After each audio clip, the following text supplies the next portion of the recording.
welcome to another episode of Video Game Logic. Today's episode was recorded on April the 19th, 2022. I'm your host, gaming psychologist, and with me, as always, as I catch my breath.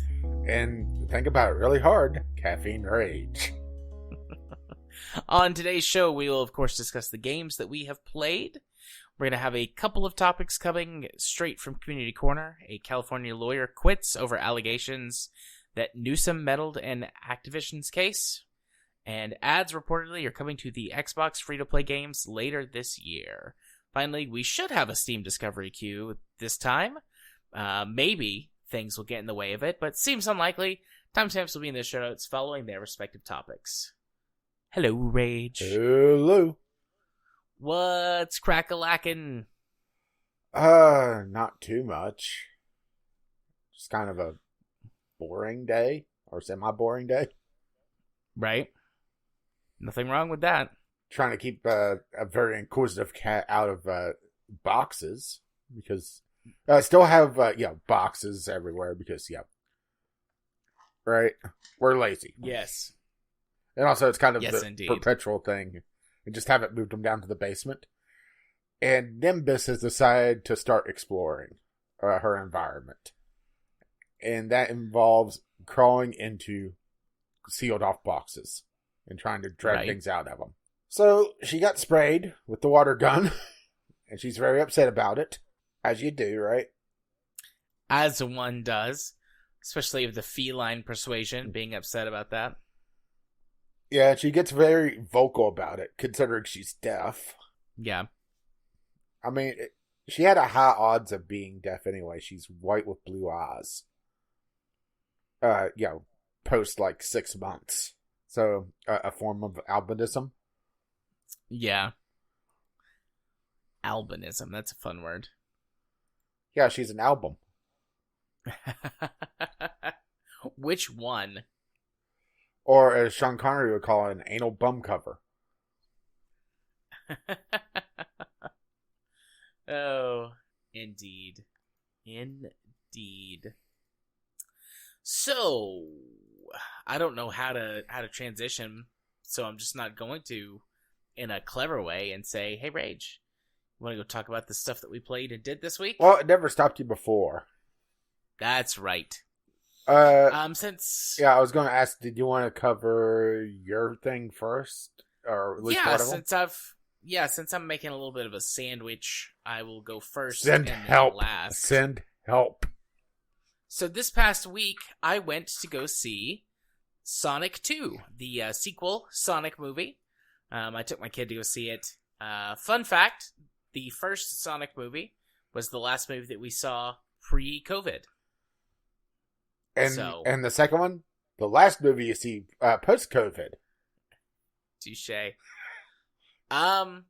So for people who didn't watch the first one, or it wasn't on your radar, or you just thought it was going to be stupid because the whole deal with Sonic's character design.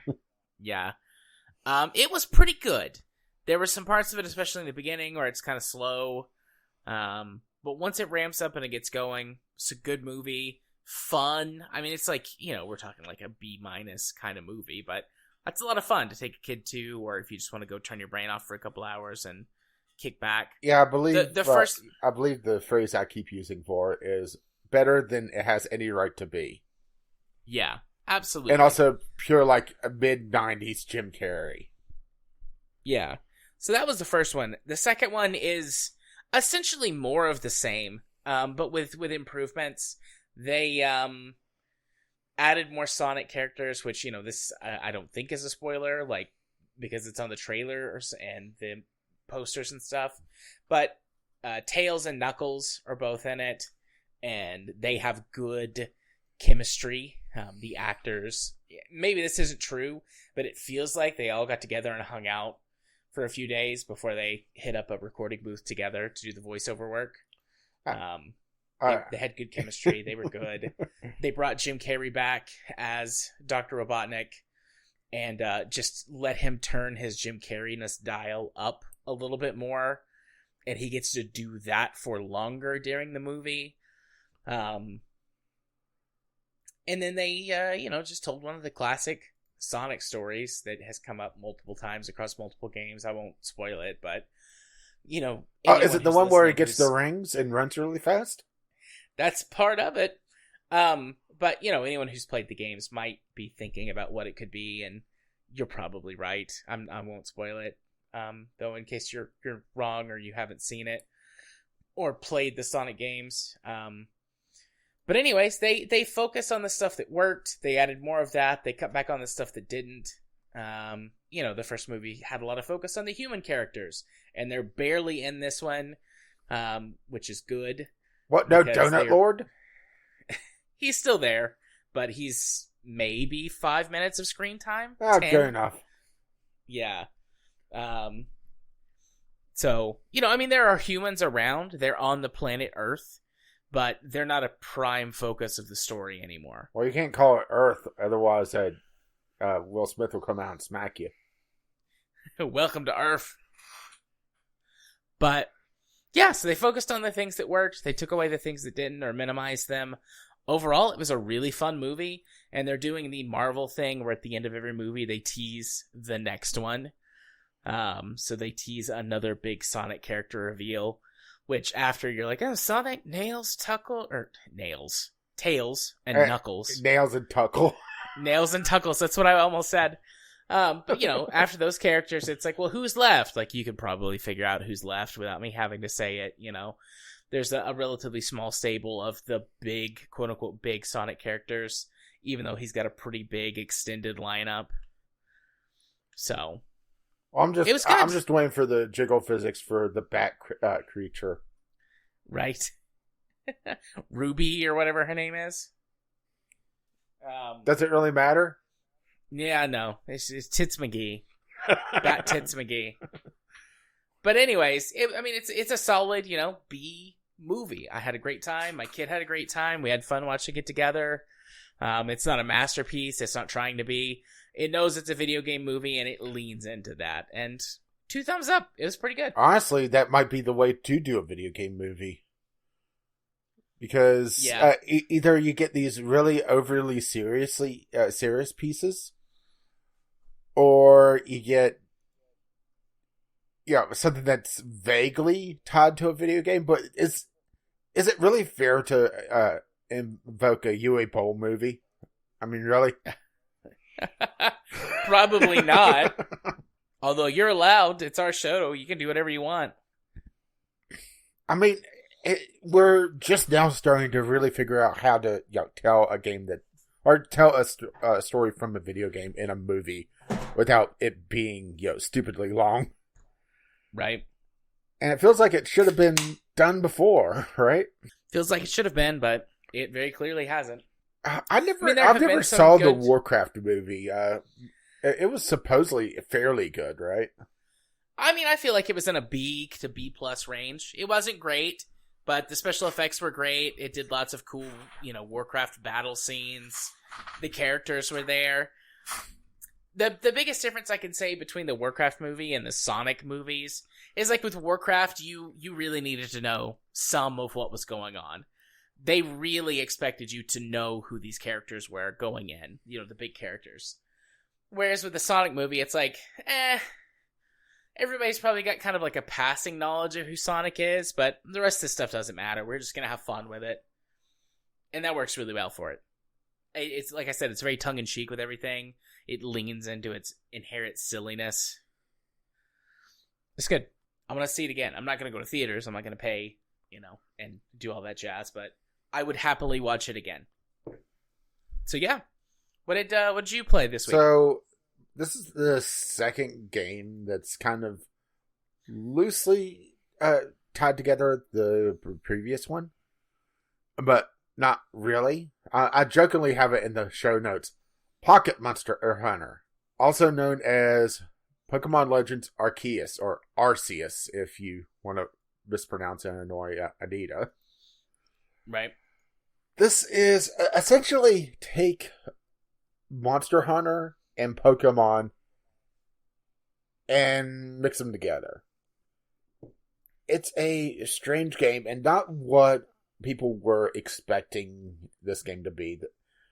before it came out, there was a lot of speculation about, is this going to be like Breath of the Wild with Pokemon? Well, not quite. So that might actually be the next Pokemon generation, which looks interesting, but it's also, still a good 6 months away, most likely.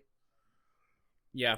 So, Arceus takes a kind of actually the same sort of structure from Monster Hunter Rise, where there's a hub town, Jubilee Village in this case, and you go on expeditions to one of, I think it's 6 different maps, and they're pretty sizable areas as well. And your primary thing is, one, quell the noble Pokemon that kind of controls each of these regions. But also, you're filling out the first Pokedex. This game takes place before all the other ones in the series. And you're kind of pioneering a lot of the stuff that, makes a Pokemon game, really. Enslavement of random wildlife. And learning about them.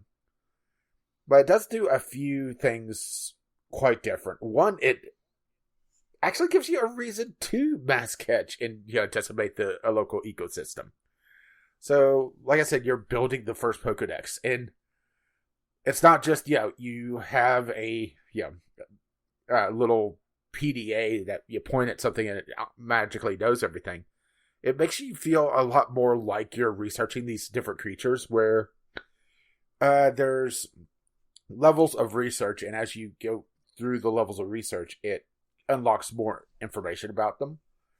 And each Pokemon has a series of tasks assigned to it. So some of them are very basic, battle and defeat some a certain amount. Catch a certain amount, or catch a certain amount of a certain size, that sort of thing. But then they start getting a little bit more in depth. There's some that are the subtasks are tied to a subquest that you eventually unlock via just on the map somewhere once you catch it, or catch enough of them. Feeding them their preferred foods. Catching them while they're unaware of you. Feeding them with certain moves, seeing them perform certain moves, evolving them. And it gets really a lot more in depth than really Pokemon game, at least in my experience, has before. Or I should say the main series of Pokemon games. And it's been kind of a little bit of a treat to actually seeing something more done with the franchise than honestly feeling like it's been copied and pasted again with a new area. Yeah. Not quite through the main storyline.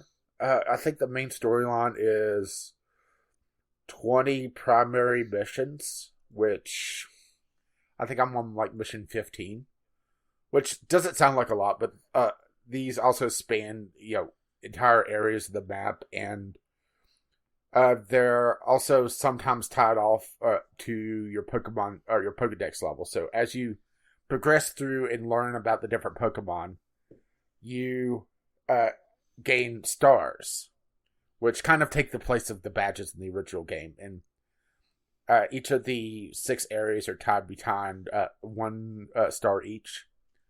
So it encourages you, if you don't go and decimate the local ecosystem, to go do so. But also, it has it where you actually see these creatures out in the world.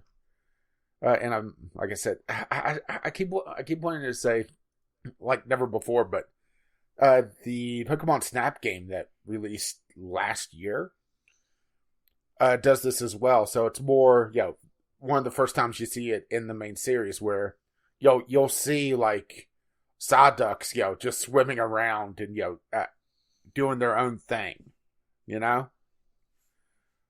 And seeing the creatures interact like actual creatures. They do have some story elements that they try to tie up loose into the lore, particularly why like nobody but the player character ever has 6 Pokemon, even though that's what you should be able to carry, and most people should. Essentially, you're sent back. Your main character, they heavily hint that this is the main character from the remake of Brilliant Diamond Shining Pearl. They don't say it outright, but they say that it's a couple years older than your typical Pokemon protagonist. So a whole 15 or 16 years old, right? Wow, so mature, right? Yeah, almost too old for a certain senator from Florida, right? Oh my. Sorry, I had to go there. I understand. So the story reason why you're able to do it and nobody else is you're kind of from this time where you understand how Pokemon work. Yeah. And everybody is still kind of afraid of them because, there are these terrible beasts that, are able to, just decimate everybody with, hardly a thought of it. Yeah. What are just basically just magic powers. Yeah, pretty much. So they do that to try to, explain away, why you'll pretty much always have 6 Pokemon and, the staple, which is kind of, there's a lot of analogs in the main, or the main town that's, stand-ins for, or more primitive stand-in for, essentially a Pokemon Center. So you have the stable, which serves as the PC. You don't have breeding in this game, so you can't have them, get down and dirty. Poor Ditto, right? No loving this time. Sad day. Yeah. Don't worry, Sex Beast. You'll have it later on this year, I'm sure. Right?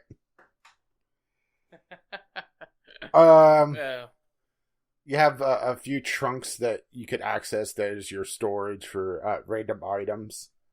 And they have a farm that you could get, that you could have harvested for various collectible items, which you could also find out in the field for crafting. Which is, kind of lifted wholesale from the older Monster Hunter games. That's been replaced with the Palico submarines in the latest Monster Hunter, but, same idea, right? Yeah. So, they have that, and since this is a single-player focused game, they had to have it where the trade evolutions actually work without having to trade, so one of the more interesting things is they have a lost and found system in the game. So, if you're connected to the internet, as you do, and somebody faints, they'll drop a pouch that then there's a chance that it'll get essentially uploaded and can appear in somebody else's game. And if somebody finds it, you get merit points and you send it back to them, with the items in it, and there's a chance that you get the top item out of it as well, a copy of it. Yeah. And you could get merit points for that, and it racks up pretty quickly. There's usually like 3 or 4 per map, and they reset pretty quickly as well. You get merit points that gives you the evolution items, different evolution stones from the original Pokemon games, and some of the trade items that just, in this case, you basically hand to the Pokemon and they evolve. To make it really, the first time in the main series, a truly single-player experience. There is an option to trade remotely, but it's not a requirement, which is an interesting change of pace, and something that's definitely not being held on to for the next generation, because they've already announced a split release again, right? Yeah, but it is nice. So you don't have to try to coordinate. And they also they also changed a few things about evolution as well, where it's not instantaneous at level up. Instead, whatever the parameters are met, be it level or friendship or whatever, it's then immediately available, which is a nice alteration to the system, because some Pokemon can have it where it'll happen in the middle of a level. You can do it at will at that point. This is in particular for like ones that are based on friendship. So, you have, especially like the baby Pokemon. Like the small version of Snorlax, the Munchlax. It evolves based on friendship. So if you have it with you enough, it'll eventually evolve. But it can happen at any point now, instead of just, it leveled up. Okay, now it can finally evolve, right? Yeah. And same with, like I said, the evolution items that would normally, you hand them to a Pokemon and you trade them while they're held. Well, there's no held items in this game, so instead it's just, used as essentially an evolution stone. And they also changed the move system, which is really interesting and something I hope they keep. So, they still have it where in battle, a Pokemon has 4 moves that they can use. But instead of having it where you swap them out wholesale, as a Pokemon levels up, they'll have more moves added essentially to their memory that then you could swap in with the other with the 4 battle moves outside of battle. So as a Pokemon levels up, or if you take it to the trainer, there's no technical machines or hidden machines in this, so no items that teach moves directly. You could have it where you could learn very niche moves and be able to swap them out in the field and be able to make use of, some more situational moves that you normally wouldn't have. I just found it an interesting change, and I hope it's something they keep. I really do. Yeah, I do too. I'm trying to think if there's any other. The other big change to the battle system. One, the battles take place in the game world, which can sometimes lead to some hilarity. Like 2 Pokemon battling and there's a tree right in the middle between them. Right? Yeah. Or if it's a non-flying type or non-water type and you're battling on water, they have like a little floaty that they're standing on. Right? Yeah. Which is cute. But they also made it where if you encounter a shiny Pokemon in the wild, you'll be able to see it without actually engaging battle with it. So, short of Pokemon Go, it's probably the best way to find shiny Pokemon, which is essentially a palette swap or a color change to a Pokemon. I found a couple just going around. You'll see like a sparkle on the ground around them if you're flying over or running past. I found, there's the one that's pretty much a guaranteed one, which is a Ponyta, that has blue flames instead of orange. And then there's a couple others that I found that were just random. But it's, the most shinies I've found in a game, which, considering I've only played a couple that has shinies, that's saying something though, right? Yeah. But beyond that, they also made it where, you've played Final Fantasy X, right? Indeed. Okay, you know how they have the character movement list on the right-hand side where you'll see the character that's going to be able to move next. They've introduced that into Pokemon. And that's neat. And once a Pokemon masters a move, they could have different styles of move as well. So, a Pokemon that is able to move very fast could actually attack more often instead of just going first in a turn. And on top of that, you could do a agile or strong style of a move to make it move go even faster, but at the cost of more power points and potentially less damage if you're going for an agile move versus a strong move, which is also more power points, but it hits harder. But you can also see how that changes the move order on the right-hand side. But it brings a lot more strategy to closer battles, which sometimes happens. They do have experience share, which makes it so that, it's very easy to get over-leveled. But there are some of the stronger battles in the game could still run very close, and especially if you have a type disadvantage. Like running across an alpha Pokemon, which is essentially like a mini boss that runs around the open world, or I shouldn't say open world, the map areas.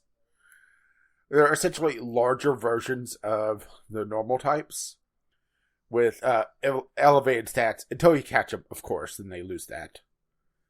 But it makes it so that they'll not only have a level advantage over other Pokemon in the area, but they'll also have it where they're a lot stronger.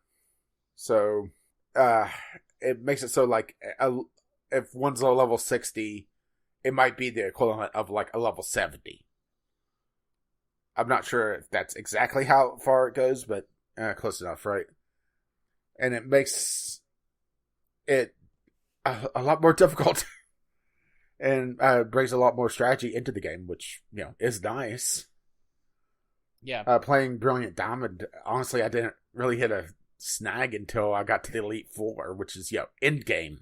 Extreme end game, actually. So, having it where I actually have to sit and think about how to battle is a nice change of pace for a Pokemon game. Yeah. Trying to think of what else. There is a somewhat focus on stealth in this game. It's not heavy most of the time. The different Pokemon, they'll react different ways. They might just completely ignore you and be oblivious to you, or just, not give a fuck. There's ones that run if they spot you, like the teleporting little bitch that is Abra. And then there's ones that attack. And if one's attacking, you can't catch them outright. You have to send out a Pokemon and do the old style. Beat them until they're low health and smack them with the ball, right? Beat them into submission. Pretty much. But it also brings on a little bit of a stealth element, because if you're able to sneak up on them and hit them in the back of the head, essentially with the Pokeball, you get like a critical capture attempt. And you don't actually have to battle a Pokemon in order to catch it.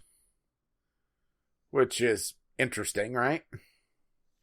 Yeah, that's more in line with Pokemon Go and Let's Go Pikachu and stuff, right? Yeah, a little bit. It's more fast-paced than that. Especially if you're going through a lower level area with, more refined Pokeballs.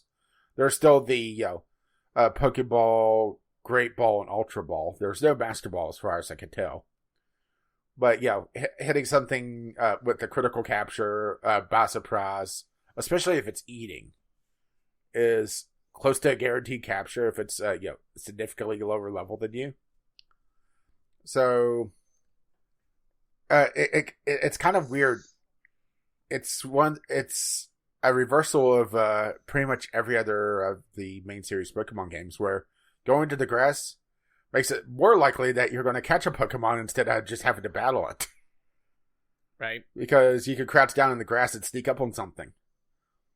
And you could actually get a critical capture on some of the alpha Pokemon and capture some very strong Pokemon very early on if you really want to. Yeah. But they might not listen to you. That's where the star system comes in, where the replacement of badges. Just looking at my kind of show notes.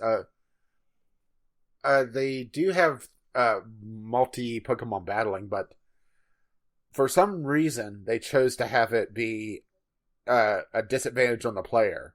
So there'll actually be story times or story beats where you'll be 2 or 3 on 1 fighting enemies. Thankfully, usually you're over leveled at this point. But it's kind of funny just seeing everybody gang up on you when they have 1 Pokemon each, right? Yeah. Uh, but yeah, I think that's pretty much it without really going into like story spoilers. I mean, well, more so. But I haven't completed the story, so I don't want to go into that just yet anyway. It's an interesting change of pace on it. It's not what I expected. Because, well, one, I wasn't sure what to expect. Everybody was going crazy. Oh, this is going to be Breath of the Wild of Pokemon. Right? Like I said before, and not quite, but it's also, a nice change of pace. And makes it so that, trying to really catch them all feels more like the research and discovery that it should have been, 20 years ago, right? Yeah. I have heard that from almost everyone that I've listened to talk about this game. That it feels like the discovery that it should have been ages ago? Yes. And also has a Pokemon professor that's actually proactive and not just sitting in the lab and banging your mother. Absolutely. Because let's be honest, Ash Ketchum's mom is either getting fucked by Professor Oak or Mr. Mom. There's no ways about it. Why not both? Please, at the same time. Please, he's a professional. He wouldn't do that, or at least not without taking off his lab coat. Of course. As a matter of fact, I have a Mr. Mom in my stable called Ash's Stepdad. Yes, the tradition of naming Pokemon vaguely rude things continues on, right? Absolutely, and it will until the heat death of the universe. All right. So, I will not be talking for anywhere near as long as you just were. Unrailed is pretty easy to talk about. Yeah, I didn't realize I was talking for that long about it. But this has also been something I've been playing for ages, or I should say a few weeks on and off. Yeah. So, Unrailed is a multiplayer cooperative game that is a roguelite. You're trying to work together as a team to clear a path moving from the left side of the screen to the right side of the screen, eventually running into a station somewhere where your train will, like, once it starts moving, it doesn't stop until it crashes or gets to the next train station. And so that's what you're doing. You're working on every time the screen changes, you're working on a safe path for your train to get it to one of the designated, quote-unquote, stations.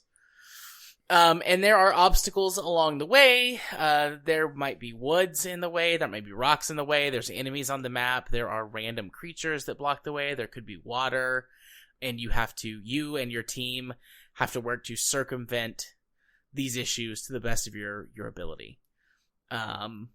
It's got a cute art style, like a very cute sort of blocky, Minecrafty, voxely art style. It's really easy to pick up and understand. Very difficult to master. I have been playing it off and on with King since right before we moved. We have a good time with it. It's got local co-op and online co-op, and I have played it, local co-op with my kid. And we have had a blast. So you start out with some very basic tools, like a pickaxe and an axe, like a wood cutting axe, and you just kind of have to figure it out with only some very basic instructions of like go to the right, just go to the right, man. And every time you successfully complete a screen, you are pulled in and you get rewarded, which you can use these rewards to get better upgrades for your train. So you can make the train go faster, which I don't know why you would, but maybe we just didn't get far enough that mattered. But you can make the train faster, you can make it slower, you can add sections to it that do things. Like, for example, there's a section that lets you put in wood and sort of burn wood in order to have it build you special parts, or in order to have it like light up when it gets dark. So there's a simple day night cycle, and your characters have like little lights around them, but then you can't see any farther. And there's a couple of train car upgrades focused on this. Like one of them is just like a giant candle that burns brightly. A giant thing. I say candle, but the candle is wrong. You have to put wood and stuff in it. So I guess it's technically a furnace. The other one is another one of them is build. What is it you can build? Like as you progress through the levels, like generally speaking, even though they're procedurally generated, they get sort of bigger and more in depth. I can't remember. Oh well, that's okay. It's been probably a couple weeks since the last time I played this, so. But we've had a lot of fun with it. There's secrets that you can find that are mostly about just like unlocking more stuff. But it's a very fun, very wholesome game that starts out because of course as the train progresses, it gets faster. So the first 2, maybe even 3 screens, me and my kid are like, yeah, we got this. That's cool. And then later on, it's you're grounded. You failed me. You're no longer my son. You want to get a slushie while we wait? And then later on, it's like, oh my god, why did you pick that up? No, put it down. Go pick up the bucket. No, put it back where you got it. We have to put up the fire. No, it's too late. We have to uncouple the caboose from the train that's on fire. Yelling, but in a good. Basically, it's way. the Transcontinental Railroad meets Overcooked. Yeah, pretty much. And it's a fun game. It's what is it? Right now it's about $25 on Steam. It's on a very slight sale. I got it for I don't see a sale on it.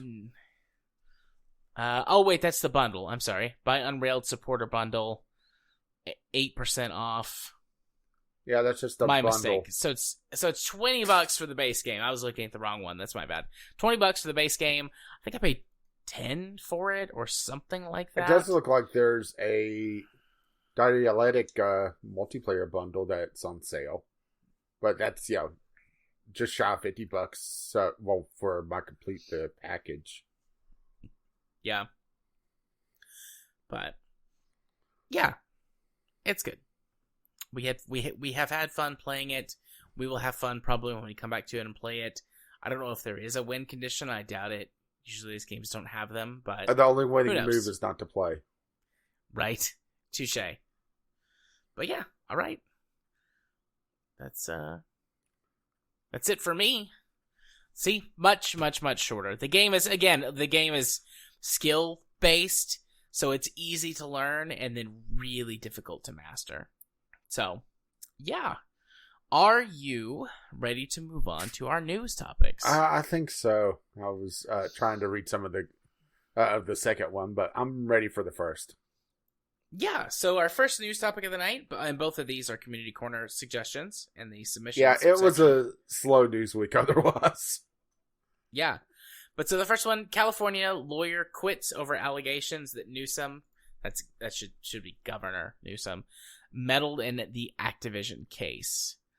I was having a look at this before we recorded. The very short version of this is that the governor started to micromanage this case in a way that was starting to make it unsustainable and feel like harassment, like he was demanding to know legal proceedings and filings days before they happened. Was not doing basically trying to make himself better off with it. Yeah, and then also he was, reaching out, trying to make friends. It seems like, allegedly, trying to make friends in the industry, and is being accused of sort of pandering to them in order to get some kind of kickback or future support. But in the article, in there somewhere, it cites that the lawyer in question was saying that the governor was making it impossible for them to do, or for her to do her job, and that she hopes that this, sort of gesture draws the attention to it that it needs to get him to stop. That at best he was interfering, and at worst he was actively and openly courting corporate interests. So, Well, just politicians do what politicians do, right? yep, As shitty as the entire system is, it's not unexpected, right? yeah. Politicians got a politician. Jerks. I mean, I'm not sure if there's a ton for us to comment on here because it's one of these things that it's shit, right? Yeah. I'm scrolling up and down looking, just looking for anything that I might have missed. But I mean, really, like, that's it. I covered it. The governor sticking his nose where he really shouldn't, micromanaging his people when he really shouldn't. Boy, this feels a lot like my governor. Right? And doing it in such a way so that... just replace game industry with coal. Yeah. So something with no future, right? Yep.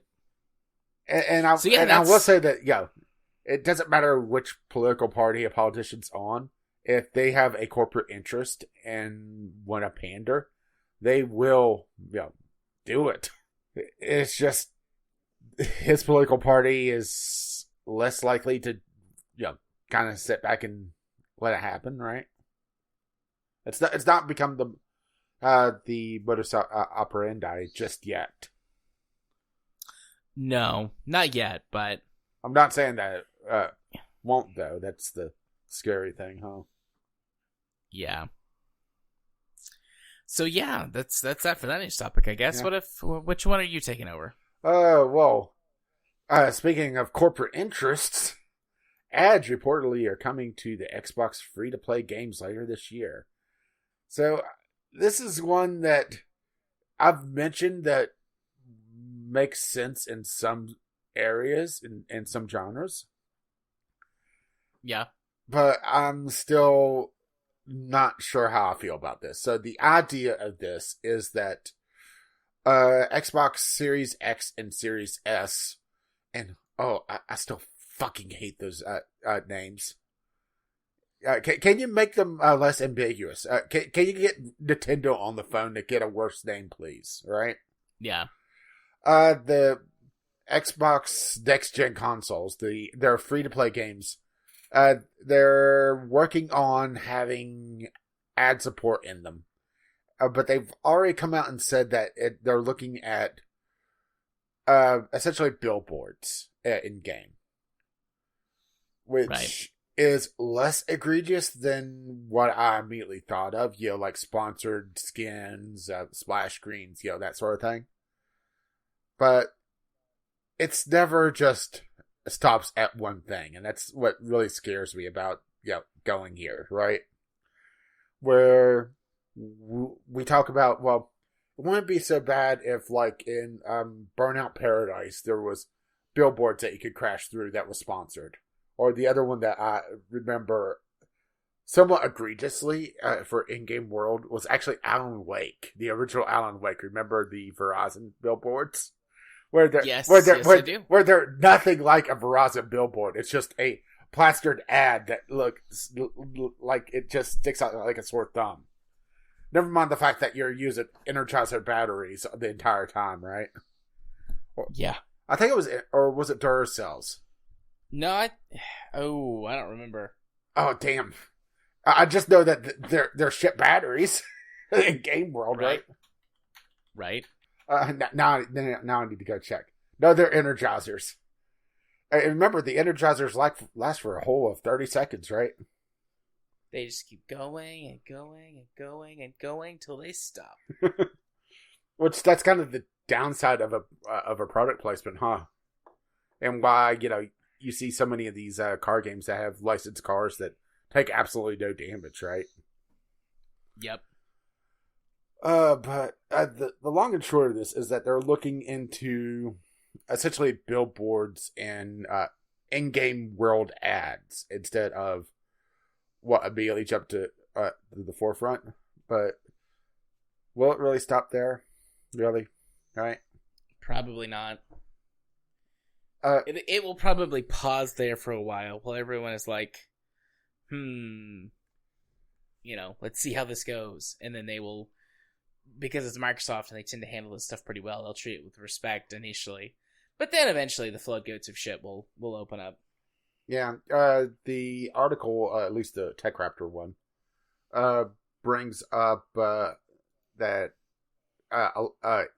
Evil Arts attempted this in Battlefield 2142, and Quake Live also had something similar to that, but it wasn't enough to support the game's operating and development costs. So, with it being a free-to-play game, maybe it's going to supplement the minnows, like the whales do now. Yeah, but it's just I'm hesitant. I mean, Microsoft has been less evil, but right. Yeah, I mean, as far as they go, Microsoft is a pretty, air quotes, pretty good corporation as far as they go, but they still suck. Mm-hmm. They're still terrible. I mean, they haven't wanted to comment on what they're going to do with Bobby Kotick yet. And yes, I purposely called him that. Kick him out of an airplane. let him see how that golden parachute really works. Yeah. Allegedly. Oh. So, do you have any thoughts on this? They haven't really said a lot of information about what they're going to use it on, or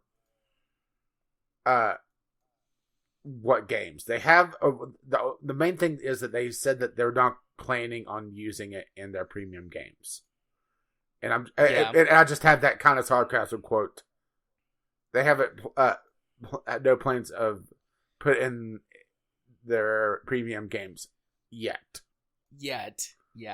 I mean, I think my sentiments are exactly the same as yours. It's... If one of these companies is going to do something like this, Microsoft might be one of the better ones because they're not as bad, but they're certainly not good. It is just primed for abuse, or even, if we don't go so far as to call it abuse, at least overuse. And even if Microsoft has all the best intentions in the world, things will go wrong or astray as it gets used more and more. Or another company. That's the other thing, If it works for Microsoft, another company will jump in and make it worse. And that's true. And kind of that. I hate using the slippery slope, but right. We've seen it too often. I was gonna say, I don't think the slope is so slippery. I think it has stairs, and the corporate executives just walk down them. Mm-hmm. Fair enough, actually. I mean, I think the slippery slope fallacy applies to something that you have no evidence for it happening, whereas we have a ton of evidence in history that more often just look at than the not, microtransactions in general, right? Yeah, more often than not, developers take, the worst possible route. Or publishers. Yeah. Usually, I don't think it's the developers, unless it's in-house, right? Fair enough. Developers, publishers, sort of the last stop before it's on sale. My thoughts are wondering just what games? I mean, are we talking is the next Halo game gonna Blood Gulch gonna have a giant billboard in the middle of it? Eventually, I bet so. But initially, we're going to be looking at free-to-play titles, kind of like they talked about free-to-play stuff. Or, I mean, their sort of demo experience will have ads in it. I mean, I've talked about, sports games being the one spot where, it feels weird to not have the advertising, because you look at a football game and it's like, a late-night infomercial interrupted by a football game, right? And then even then, it's this replay brought to you by Bud Light, by Doritos. no, that's the 2-minute warning, right? Yeah. There's just certain areas in culture that is so inundated with ads that encountering them without ads, it feels weird. And I think sports, particularly at least American football, Or at least that's the sport that I've encountered the most. It's just so lousy and maggoty with ads that it's just weird to see a football game that's not covered in ads as well. But you do realize that if they do start putting them in a premium game like Madden, and yes, I know Microsoft is not connected to Madden, but hear me out here. It's still going to cost you $70, right? Right. Yeah, absolutely. I mean, hell, they didn't bring down the price when they started putting in microtransactions. Why would they do it with ads, right? Nope. It was never about bringing the price down. It was just about lying and looking good. But that's a story for another day. It's a tale as old as time. Ugh. Game industry and lies. Thank you, Dr. Horrible. Right. Anyways, yeah, I reckon that's it. It was 2 very short topics. Unless you wanted to talk about the play date. Ugh. Right. I mean, I still maintain that it's cute and quirky, but not worth what they're asking for it. If it was half the price. Yeah, maybe. But yeah, before we doobly do, tell them where that they can get in touch with us or add to the show. You do so by emailing us, vglpodcast@gmail.com, by shooting us a tweet, vglpodcast on the Twitter, or drop by the Discord, which you can find a link to that over at vglpodcast.podbean.com. Alrighty. Yeah, I'm just trying to find... Well... I was trying to find who actually makes the play date, because... there we are. Panic Incorporated. Because I seem to remember them being mentioned that they made some very gimmicky hardware, but I didn't look into it, so that's going to be my project as I wind down. So, doobly do? Yeah, doobly do, on over to a discovery queue. And as per usual, how about some Lumencraft? Sure. So, top-down roguelike shooter with drilling and mining and explosions. Yeah. This looks like it's a game like out of the early 2000s in a good way. Early access, which, well, it's also cheap. Or I should say cheaper on than what you're usually seeing these days. Just shy of $11 with a $12 asking price, which is a little bit of a weird price. I have a feeling that's a foreign developer and just it's a round number in some currency, but not for us. Right. It is early access though, so it's be a little bit careful. And it looks like it's kind of a tower defense roguelite almost. Which, right? Yep. My, Steam seems to have logged me out. And this is why I logged in beforehand. Well, I had logged in beforehand. Now I'm logging back in with the authenticator. Well, while you do that, it's a midnight ghost hunt. Essentially prop hunt. I mean, let's be perfectly honest. It's a prop hunt with another skin on it, which it's a very nice looking skin from the screenshots. Yeah. I mean, I've seen this game pop up quite a bit, or this type of game where, in this case, it's ghosts that go around possessing objects and try to get the drop on the hunting team, and it's an asymmetric multiplayer game, which is going to be a problem if it doesn't have the legs for multiplayer. And it does look like there's some matchmaking issues. Oh, no, never mind. It is 4v4, which is actually a little bit rare. Usually it's, like 4v2 or 4v1. Right. You got, let's see, you had Midnight Ghost Run already, so I can go past that one.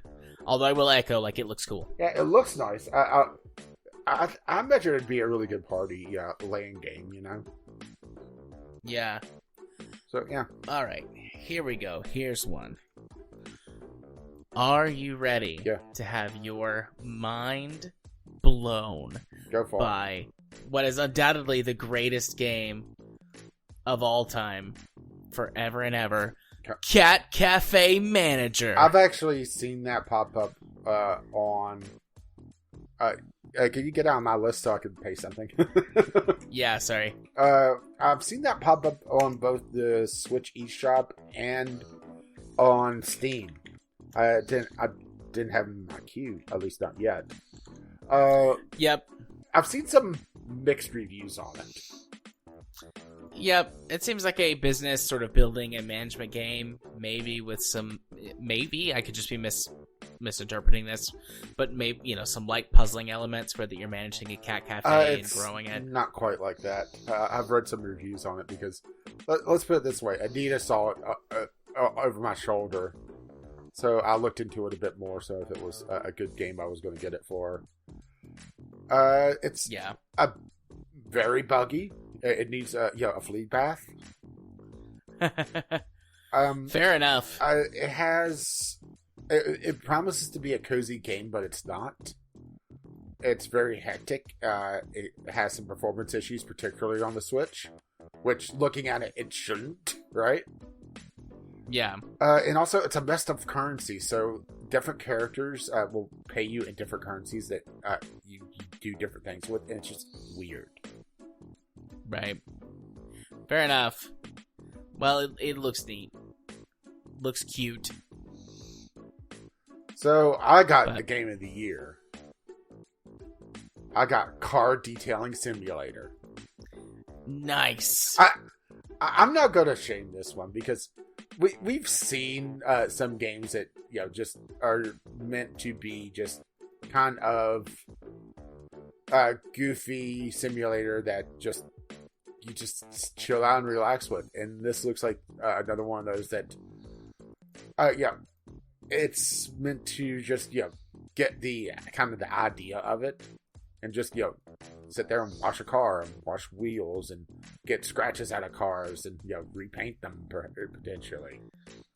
Right, one of those Zen games. It does look like this is the same developer that has had a few games. Where did I play that game? There's a there or maybe this is similar to another game that I played where they're one of their older games is a top-down shooter with a fully destructible object, and you're just trying to survive in this almost zombie horde, but it's all blocks. Yeah. But they have Ship Graveyard Simulator, where you're tearing down ships. They have Animal Shelter, where you're running an animal shelter, or particularly a dog shelter, it looks like. I mean, it does look like an asset flip, potentially. But it has, positive reviews, and right? Yeah. And usually, if it's an asset flip, but it has decent enough gameplay that it, still works. So, right? Yeah. And this one is the same thing. People are complaining it's a texture changing simulator, and they're not wrong, but at the same time, it's hey, if at the end of the day, what's your truck, right? Right. Good point. A fair point.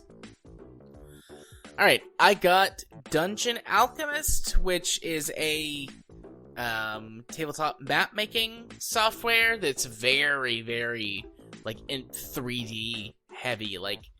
Things seem to have effects as you place them down or destroy them or move them around on the map. It looks neat, actually, as far as these types of programs go, as long as it works. Making maps whenever you're doing a tabletop RPG, I have always found is the hardest thing to do.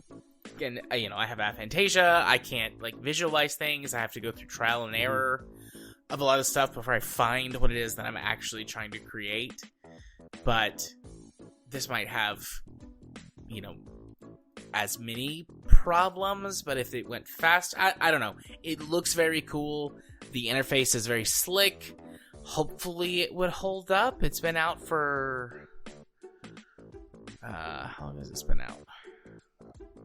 Right here. The March 31st, so 2-3 weeks. It's been out. Is it full or is it early access? Early access. It is early access, okay. And also, it's, $45. But they did say that it's not going to change price during or after early access, so there's that. Which is nice. Right, your turn. Okay, so I got Stacklands. A village builder, but with cards. So it's a card deck builder village survival game. Okay. Interesting. I mean, it is a very, very basic looking graphically. I mean, it's cards. But the entire idea kind of is summed up in the blurb. Stacklands is a village builder where you stack cards to collect food, build structures, and fight creatures. For example, dragging a villager card on top of a berry bush card will spawn berry cards, which the villagers' cards could eat or survive. Play your cards right and expand your village. Nice. I mean, very simple. It's full release. It's $5. It's hard to really say bad things about it at that price point, right? Yeah. Some of the bad reviews are like, I wish I had more automation, or it wasn't as cumbersome. But it's a card game at the end of the day. I guess technically a deck builder, maybe, or I'm not sure the exact card genre to throw this into. It does look like there are potentially timers on this, so that's one thing that I had problems with Culture Simulator, was it got very crazy very quickly. So that possibly would be a negative one for me, but yeah. Yeah. So I got Junkyard Simulator, which unfortunately has mixed reviews. It's been out since October of last year. But it is, it's one of those simulator games where that you're, going out and getting things in order to repair them, and sort of the way that the sim repair games do. It's like, click on the screws 100 times to unscrew them all or whatever. But it looks neat. Looks like there's a few extra elements to it, like because you're running a junkyard, like part of it looks like going out and recovering things to repair or restore them. But then the other part is, it looks like in order to make cash, you're taking and shredding things or cubing them up to be, shipped off as scrap. Oh, damn. This brings back a memory. I remember Junkyard Wars. And this looks so much like the premise of it. In a way. Yeah. Yeah. Yes, it does. You're right. But, it looks neat. It's, how much is it? It's on sale right now. $13. I don't know if it's worth $13 or not, but it looks neat. I kind of like it. So, I got TUNIC, which is essentially a 2.5D Zelda game with, without the branding, of course. It's very sharp looking, actually. Actually, it looks better than the Link's Awakening remake that they did recently. It has a more charm of it than just chibi. You have a fox-like creature that is going around killing things and doing Zelda things. Explore land with lost legends, ancient powers, and ferocious monsters in TUNIC, an isometric game about a small fox and a big adventure. Right? Yeah. I mean, I'm not sure if there's a lot more to talk about. I mean, if you're into Zelda-style games, it's... Right? There's definitely not a lack of them. But this one looks like a neat one. And they show a map on one of the screenshots that looks like they do some interesting things with the overworld map, but I'm not 100% sure. because it's just one thing. Yeah. So I got Just Act Natural. This is a online. What does that level actually? Let me scroll down here for a second. It doesn't say. It's just an online PvP. Anyways, you're trying to quote unquote blend in with the other AI on these various maps in this part of the game. Did I not copy paste the link? I apologize. Because I remember another game that was supposed to be like this ages ago, and I wanted to see if it was like it. Yeah, but okay, no. Well, it's actually similar, but it's not the same one I was looking at or thinking of. Yeah, but looks like you're trying to catch people who are the actual player characters instead of the NPCs, and it looks like that's the thrust of the game, depending on what game mode or whatever you're playing in. Team-based or free-for-all. It's got a very wacky looks like it's art style. I was gonna say it looks like it could be claymation. No. Scroll down. Scroll down and look at the GIFs. It shows them sculpting the heads. Oh shit! You're right. So if it's not full-on claymation, it's definitely scanned. Yeah, that's super cool. I hope it is full-on stop motion. The one I'm thinking of is Spy Party, which is still in early access after like 4 years and it being promised even further on. Where the idea of Spy Party was you were a spy trying to fill out certain objectives while there was a counter spy across the way trying to kill the spy. So that's why this rang a bell. Yeah. It does look like that you only need one copy and there's a demo or some way to play against them.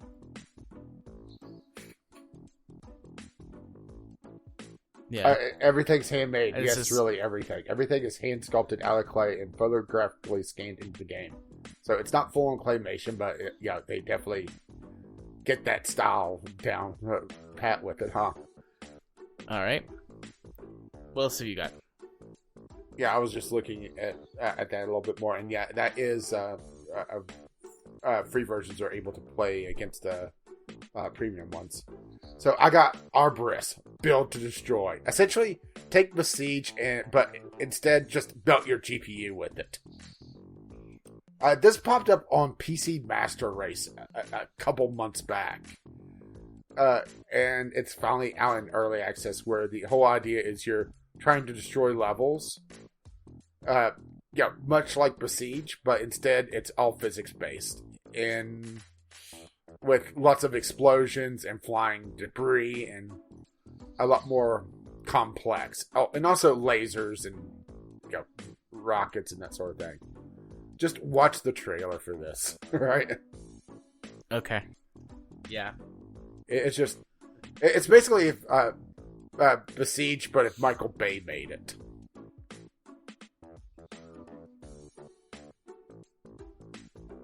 And supposedly things get a little crazy if you turn up the physics all the way. But I want things to be weird. All right.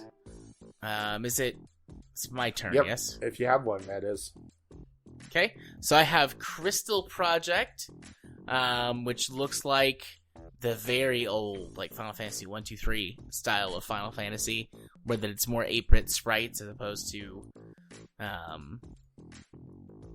actual full motion 3D characters. I'll fix that for you.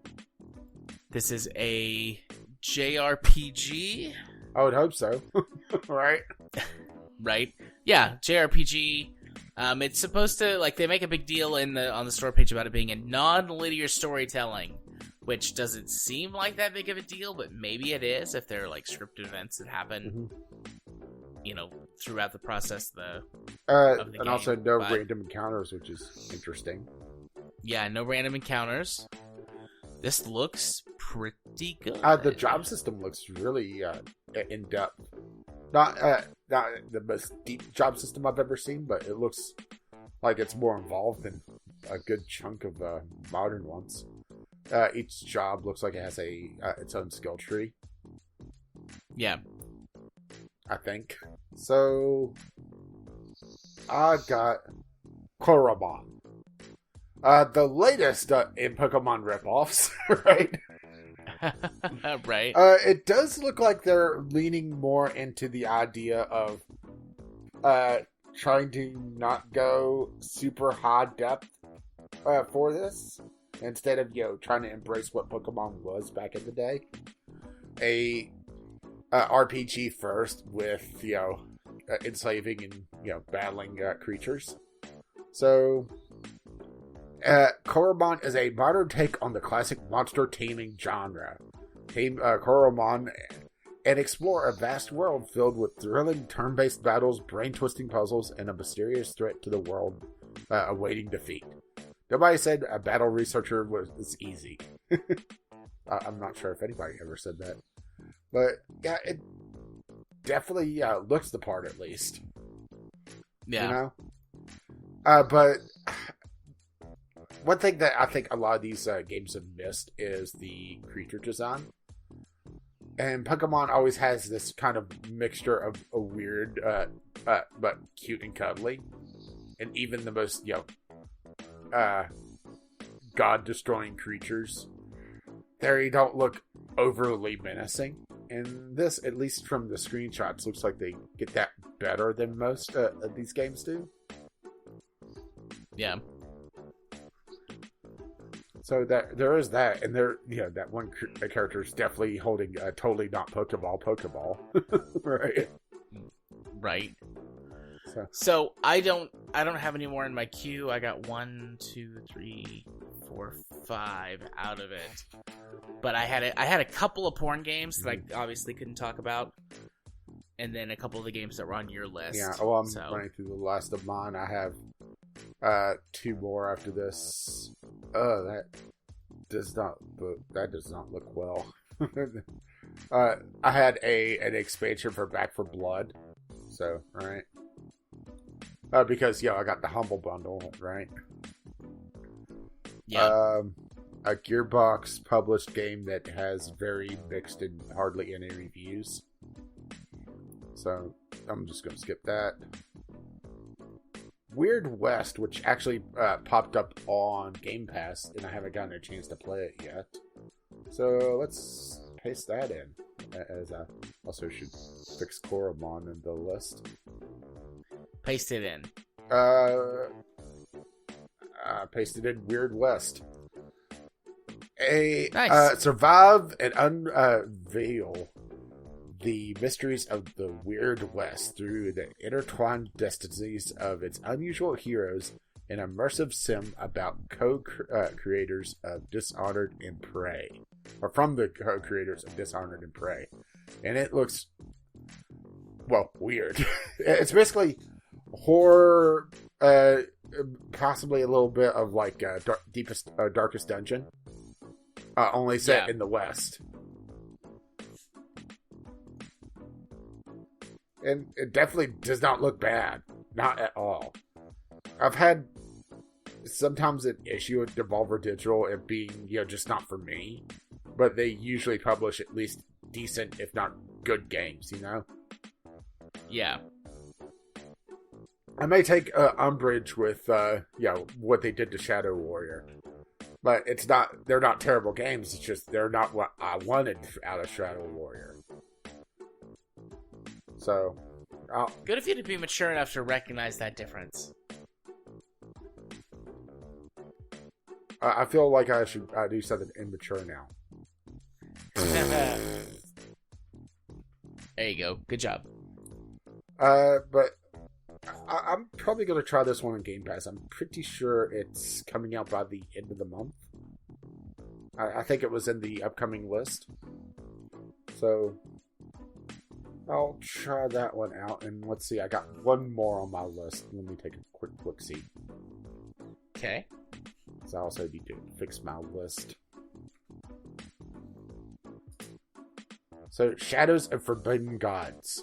Take on the role of the Dark Elder God and lead your agents to bring about the apocalypse in a fantasy world. So, fantasy world apocalypse simulator? Only you're controlling gods?